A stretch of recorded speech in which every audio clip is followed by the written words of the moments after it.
I had a question about if you've given God authority over your life and you've been praying for something and doing everything that is in your power to make it happen, and it's not, at what point can you say, okay, this is not God's will, and at what point should you just continue trying? That's a good question. And I think the answer to that is you never really want to say, if this is not God's will, if what you are seeking and praying for is for His glory. That's the question. I don't know what the specific thing is you're thinking of, but when you're, for example, let's take, you're praying for somebody to come to salvation. You don't ever want to get to the point where you say, well, I've been praying for, I don't know, half an hour here, and or I've been praying for 30 days, or I've been praying for 2 years. You don't ever want to assume that it's not God's will to save someone. That's presumptuous.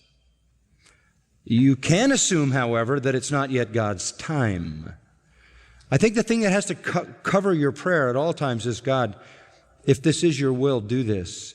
And you pray, and you keep praying, and you keep praying, and sometimes you pray for a long time, many years, decades. You just, since you don't know God's will, you can't say it is God's will, nor could you say, oh, well, it's not His will. I had a very prominent preacher say to me, somebody you would all know, say to me, I have a child that's not elect. I said, what? What do you mean you have a child that's not elect? I have a child that's not elect. I said, well, why would you say that? Well, because this child has not come to Christ, and it's been a long time. And the direction of the life of this child is opposite.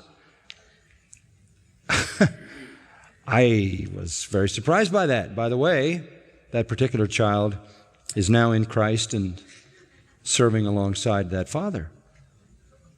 So I teased him a little bit about his inside knowledge of who's elect and who's not.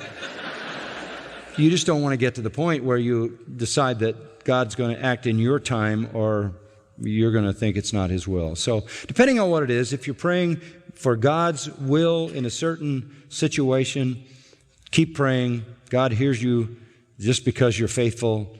That's called importunity. You know, like the guy who knocks and knocks and knocks and knocks, and if somebody's going to do what you want just because you keep banging and he's irritated, what will God do for you when you keep asking and He loves you? So don't give up.